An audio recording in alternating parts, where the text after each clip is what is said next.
I am a 32-year-old male whose family owns and operates a chain of restaurants. My grandfather started with a single diner, and it grew over the years into a regional empire. I have always known that I would be part of the family business.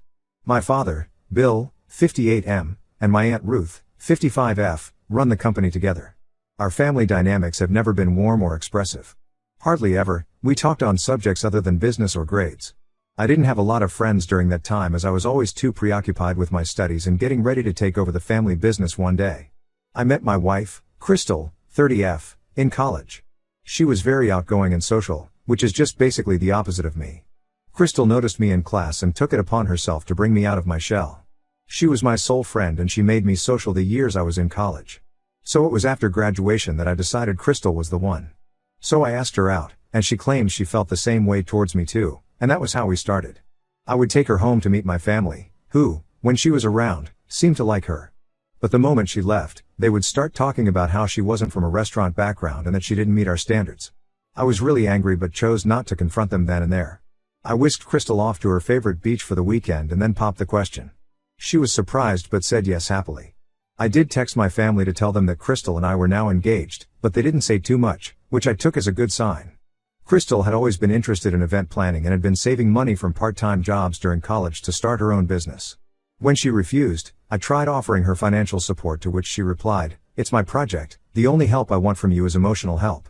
My family, however, began to pile on the pressure in regard to the wedding. They wanted it to be a big social bash to make a statement amongst their aristocratic set of friends and associates in business.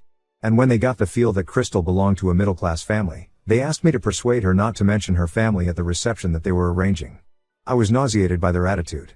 Crystal is very family-oriented, and I wouldn't want to crush her world by telling her the truth as to what they originally wanted to take from my family. I told her a white lie, that I wanted to have our wedding somewhere private just for us two. Shocked, she asked about our family's involvement, to which I responded that it had been a huge dream of mine, and the family was okay with it. The following weekend we found ourselves in one of those picturesque mountain resorts, which cater to private weddings, and, in this case, had one scheduled for us. Immediately after, I called my parents. The news had meanwhile spread among my family. They were not particularly happy about it but decided to treat my decision as a planned one so as not to lose face. The day right after our honeymoon, Crystal went to her parents' place for a few days, and I went over to my side of the family's house. Naturally enough, I had to listen to my father and aunt on the topic of getting married without informing them or getting married in their absence.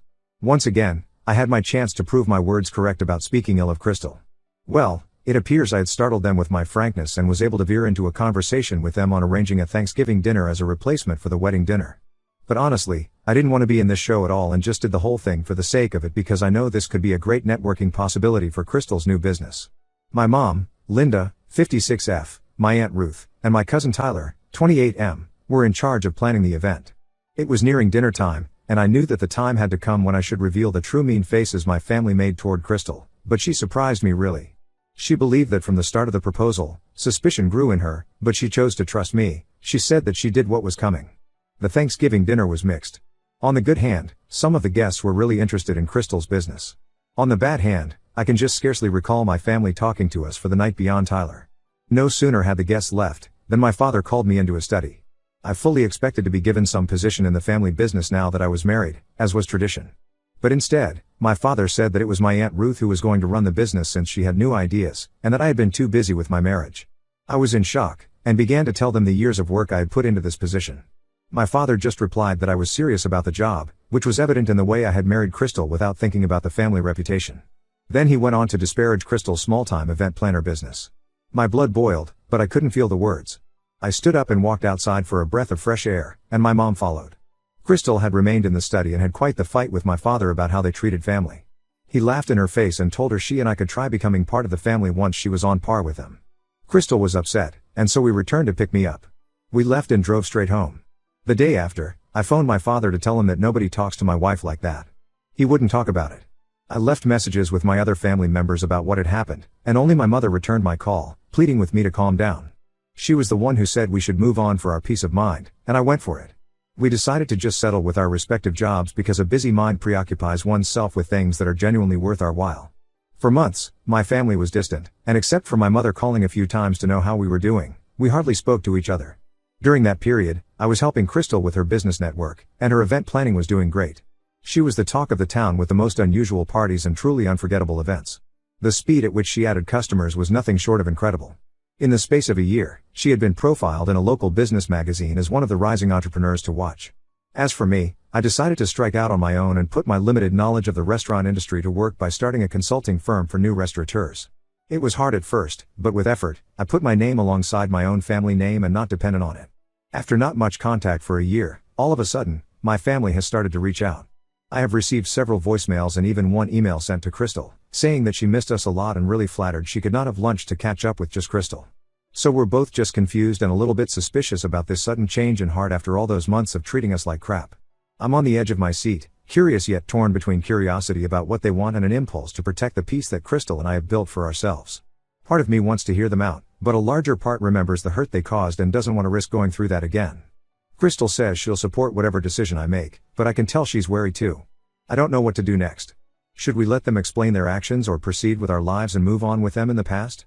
Advice, appreciated, thank you. Update 1, thanks for the support and advice on my last post, guys. I needed to just reflect on the situation a little, and I wanted to give y'all an update of what's transpired since then. After a lot of deliberations with Crystal, we came to a conclusion that it was safe enough to cautiously answer my family's attempts at making contact. The agreement was we would listen to whatever they had to say, but we would be very careful not to get very involved very rapidly. I called my mom again and asked her outright what the sudden change of heart was all about. She said they missed us and they realized that they had been at fault about the way they had treated all of us, especially Crystal from the start. She said they wanted to make amends and get back to our lives. With all my doubts, considering their past behavior, I pushed for elaboration. That is when the truth came out. Apparently, their restaurant business has been down since the past year. Some of the older investors retracted themselves, stating they were not happy with the running and organization of the company. Now they wanted to revive the whole thing by making me join them so that I could save the family business, which also belonged to me or was at least a part of my inheritance now. I was so mad.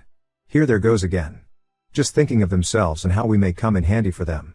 I told Mom that if this was their real intention for calling, then we were not interested to revive anything. Well, this isn't the end. A few days after this conversation, my cousin Tyler reached out to me in private. He confirmed what Mom had said about their business problems but dropped some details that she had completely omitted. In addition, Tyler said my Aunt Ruth's new ideas blew up in her face. She had been trying to expand the business quickly into new markets and was shooting from the hips without having done the necessary research and creations. Subsequently, a majority of their new locations failed a few months after being launched and, in effect, caused huge financial losses. Tyler also told me that my father and aunt were approaching their circles of business acquaintances, claiming that I was still working with the company as a silent partner. Thus, they were using my name and supposed continued involvement to try and keep investor confidence high. It explained why some of Crystal's clients had been asking lately about my family's restaurants. I was furious after hearing that. Not only because they were trying to push us into helping them, but in doing so, using my name in something I had not consented to, in order to sustain the business that was heading downhill. It was after that incident that Crystal and I finally talked about it. We both thought that, at this point, we had to do something for our reputations and businesses. We consulted a lawyer and were advised to write a formal letter of cease and desist to my family, stopping our name from being used by them in connection with their business. We also prepared a public statement for our professional social media, outlining that neither he nor I had any association with my family's restaurant chain. Again, an unusually hard decision because it meant putting the fracture in my family very public, but important for the protection of our own professional integrity. The fallout from this was huge. My father called me, oscillating between anger and pleading. He said I had betrayed the family, then in the very next breath, he would beg me to consider and come back to help them out. I stood my ground, saying that their actions had consequences and we were merely protecting ourselves. My mother and aunt called, too, trying to lay a big guilt trip on me about family loyalty and how I was ruining my grandfather's legacy. I told them exactly how they were the ones who pushed me away and now face the consequences of their poor decisions. Tyler has been so supportive through all this drama. He has been updating me on what is going on in the family and the business. He even hinted that, in such a case, he might as well leave, too, since he no longer believes in my father's and aunt's management. Crystal and I are barely hanging on. Her event planning business barely managed to stay afloat, and my consulting firm has gotten by with picking up more clients. We both put our minds to work and tried to take care of each other as best as possible. We're also taking other precautions to protect ourselves. We have retained a PR firm for reputational management in case something blows up, and we're doing double and triple diligence on researching potential clients and business partners to ensure that none of them are affiliated in any way with the operations my family has been involved in. It's been really rough these past couple of weeks, but we've been staying strong. Seeing how my family's efforts to reconnect with us were only for personal gain, in a way it did reinforce the determination we already had to have nothing to do with them. Surely, I will keep you posted if it will have developed into something significant already. Thanks to everyone once again for your support and advice. It truly means more than you can believe right this moment. Update 2. It's been a while, almost some months since the last update, and so much has happened. I just wanted to drop in here and let you all know what's been going on. Well, the good news first, Crystal is pregnant. We are absolutely in joy and on our way to parenthood. We came to know this a few weeks back and have been preparing for this new beginning in life. Her event planning business turned out so well that she was able to hire a small team, so she will be able to ease off a little during her pregnancy. My consulting firm is also growing at a steady pace. I started taking a few high-profile clients, which got us noticed very quickly in the industry. It feels great to be successful on your own terms without trading on your family's name. Now for the not so good. Although my family has lightened up a lot after the cease and desist letter and public statement that we made, they haven't completely backed down. They are very subtle but real troublemakers. We learned through Tyler that my father and aunt had been spreading rumors in their business circles that Crystal's success is all about connections they provided her. That we have good relations and our public distancing was just for show. This has raised some issues of ambiguity among our clients and business partners. We have had to spend too much time trying to tell others that we are not involved in the business of my family, that Crystal's success is something on her own. To make things worse, my mother came by our house unexpectedly last week. She was obviously emotional and began begging us to help the family. She said that they are on their way to bankruptcy and will probably have to sell some of the original restaurants started by my grandfather. This saddened me a little as those restaurants held all of my childhood memories with them, though I collected myself thinking back at how they treated us and remained tough. I told my mother that I felt sorry for them to have all those problems, but it was all because of what they have done and how they had chosen to handle their business-related issues. We weren't going to risk our financial standings nor reputations to clean up your mess. Crystal, being the more soft-hearted one, suggested that maybe we could say something or offer some advice on how they can make things right without getting too deeply involved. I gave into this as a compromise, thinking it could be enough as it might stop their tries to bring us back down. We met my parents and my aunt at a neutral location, a little coffee shop downtown. Crystal and I presented a few general ideas to them on how they could cut costs, reorganize their business, and possibly save the core of their business. We were very clear in saying that is as far as we were going to be involved and that we were not going to give them any money or have our names on their business. My father and aunt seemed loath to accept that this was all we were willing to do, but my mother did seem much more grateful that at least we were doing something. As we were leaving, she sort of hugged me and whispered an apology for everything that had happened. It was the first genuine moment I'd had with her in years. Afterward, the sense of closure was palpable for Crystal and me. We had done what we could, had drawn lines in the sand. We prayed that was the end of it. But a week later, we received disturbing news from Tyler. My father and aunt took our suggestions and twisted them in their death throes, telling their remaining investors that we were advising them and actually on our way back to take over the company's leadership. They were trying to get someone to give them an emergency infusion of cash. We were shocked and indignant. It seemed that whatever we did, they would be determined to use us for their object, whether it were the truth or not, whether we wished it or not. After much discussion and soul-searching, Crystal and I have made a difficult decision. We are moving. We've just had an amazing opportunity come up that will let both of our businesses expand into a city 3 hours away. It's close enough that we can serve our existing clientele, but far enough away, not that it will stop my family from trying to intrude on our lives even there. But for our peace of mind and the future of our baby that is on the way, it is a necessary step. Tyler gets the message and has assured us of timely information if there should be any important occurrence running the family business. As we prepare for this move and as we prepare for the baby, we are thinking positively about the changes this will bring. Super excited for that difference and raising our kid in surroundings free from the poisonous influence of my relatives. I shall update all of you once we have started staying in our new home. Thanks for all the support which you all are providing in this journey. Update 3. It's been about half a year since my last update. The first and most important one is that Crystal and I have acquired a new little human. We're now the very proud parents of a beautiful baby girl named Sophia, who entered the world 3 months ago. She is absolutely perfect, and becoming her parents means the most wonderful feeling of joy, sleepless nights, and love greater than we ever thought possible.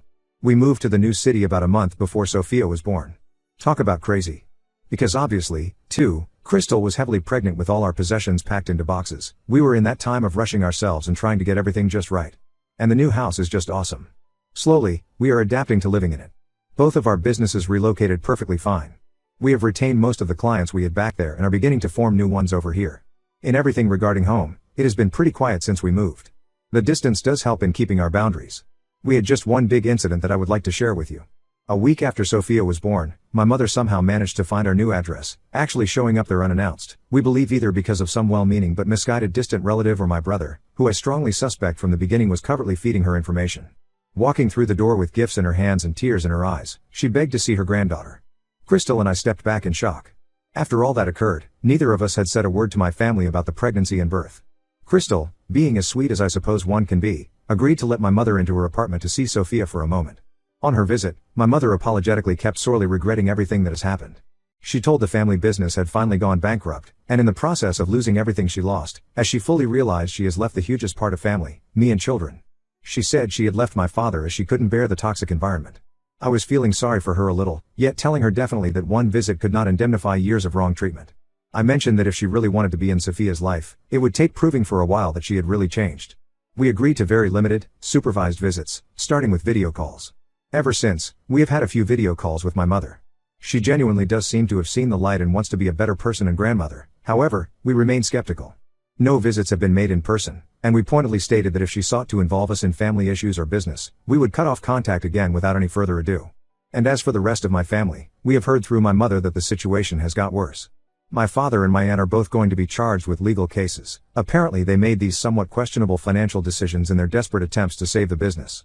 Tyler left the company and is trying to get a fresh start on his own, just like I did. Crystal and I are both really settling into this new life in Westcliff. Her event planning business is pretty lucrative in this new town. Actually, she has been convinced by some friends to think about writing a book on how to creatively plan events following a budget. My consulting firm is doing well, and I may even hire an associate to help with my workload. I am emotionally stable from top to bottom, mostly in realizing how grateful or appreciative of life I am to have her in my life, through the hustle. More importantly, we are enjoying each second with little Sophia. Watching her grow and discover the world around her is just the most amazing experience. We are determined to make a loving, stable environment for her, free from the kind of family drama I grew up with. We're also making a circle of friends here, who actually feel more like a family than my blood relations ever did. It's good to be surrounded by people who value us for who we are, not because of what we can do for them. It's so, just thinking over it all, what happened in the past couple years left me filled with some sorrow, both at the loss of family relations and happiness, mostly at how Crystal and I stood by, creating a path of life. Some challenges that we meet in life could really have torn us all apart, but in turn, they have only brought us closer. I don't want to predict the future of my family. Perhaps my mother will continue progress in order to benefit from life with us. Probably my father and aunt will get punishment for their deed and realize how bad it was.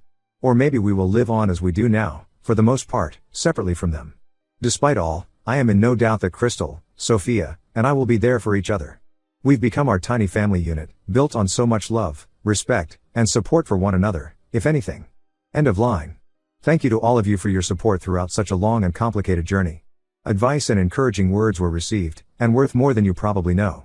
So though we might very well not update for a while, do know that we're doing well. It's a happier life than ever.